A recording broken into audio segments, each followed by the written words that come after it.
네. 이뿐만 아니라 이 제도화에 대해서 가상자산 기부 소식도 있습니다. 가상자산 기부가 투명성 높지만 실제로 활성화가 될까에 대한 의문점들이 낳고 있는 시점인데요. 이에 대해서도 제도화가 관건입니다. 올해 상반기 내 지정기부금 단체나 대학교 등 비영리 법인도 가상자산 현금화가 가능해지고 있는데요. 그러면서 가상자산 기부가 새로운 기부 문화로 자리 잡지 않을까 하는 시선들이 있습니다. 금융위원회에 따르면 상반기 내 비영리 법인 가상자산 내부 통제 기준 등을 담은 가이드라인이 마련될 예정이라고 하네요.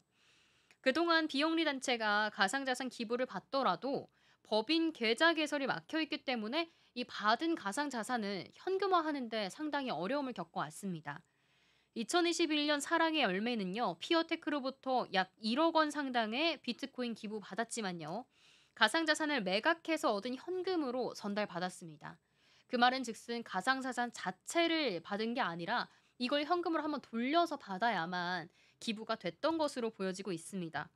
만약에 이 1억 원 상당의 비트코인을 그 당시 가격을 계속 갖고 있었다면 현재로서는 더 어마무시한 금액이 됐을 것 같은데 말이죠.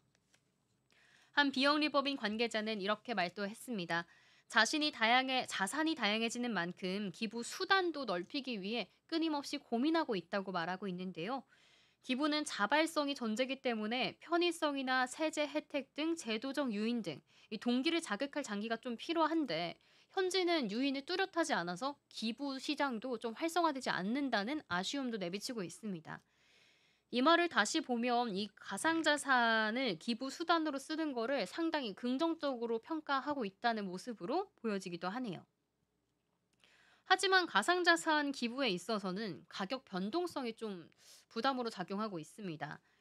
가상자산의 가치가 시시각각 변하는 특성상 기부 시점과 실제 사용 시점에 가치 차이가 발생할 수 있기 때문인데요.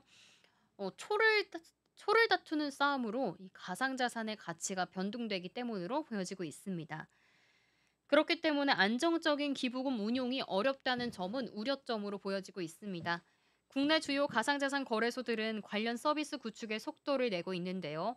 코빗은 지난 9일 넥슨 재단과의 가상자산 관리 서비스 연결을 마친 데 이어 아름다운 재단, 월드비전 등의 주요 비영리 단체, 이들에게 기부금 수령을 위한 준비를 마쳤다고 발표를 했습니다. 업비트를 운영하는 두나무 역시도 지난달 4일 사회복지 공동모금회 임직원을 대상으로 디지털 자산 교육을 진행했고요. 법인계좌 개설 문의 전용 창구도 운용 중이라고 합니다. 빗썸은 향후 비영리 법인계좌 개설 가능성에 대비를 해서요. 법인 회원 가입을 사전에 접수하고 있다고 합니다. 비영리 법인 계좌와 같은 관련해서는요. 지난 시간에 경계톡에서 이 가상자산 거래소들의 활발한 움직임으로 설명해 드린 바 있죠. 이에 더해서 코인원 역시도 카카오뱅크와 협의하면서 이와 관련된 서비스도 준비하고 있다고 합니다. 이렇게 가상자산 거래소들도 이런 법인들의 투자에 발빠르게 움직이고 있고 기부가 조금 더 안정적이고 원활하게 이용할 수 있도록 그런 제도적인 마련도 하는 모습으로 보여주고 있습니다. 그렇다면 해외 사례도 살짝 살펴볼까요? 해외에서는 가상자산 기부 시장이 더 빠르게 성장하고 있다고 합니다. 가상자산 기부 플랫폼 더 기빙 블록에 따르면요. 2024년 한 해 동안 10억 달러 이상의 암호화폐가 기부가 됐다고 합니다. 2025년에는 그 기부 규모가 25억 달러에 달할 것으로 전망하고 있는데요. 가상자산 기부의 가장 큰 매력은 무엇일까요? 바로 투명성이 그 매력으로 꼽혀지고 있습니다. 블록체인 기술을 기반으로 한 가상자산은 모든 거래 내역이 공개돼서 장부에 기록되기 때문에 누구나 열람할 수 있어 내가 기부했던 돈의 그 흐름을 추적할 수 있기 때문이죠. 이는 기부자와 수혜자 간의 신뢰를 높일 수 있기 때문에 지금까지는 현금을 주고받으면서 내 돈이 어디에 쓰이는지 모르겠다 했던 이 불명확함을 좀 해소할 수 있는 수단으로 보여지고 있습니다. 또 국경을 초월한 이 신속한 기부도 가능하기 때문에 조금 더 메리트가 있는 것으로 보여지고 있는데요. 기존의 해외 송금은 높은 수수료와 긴 처리 시간이 걸림돌이었지만요.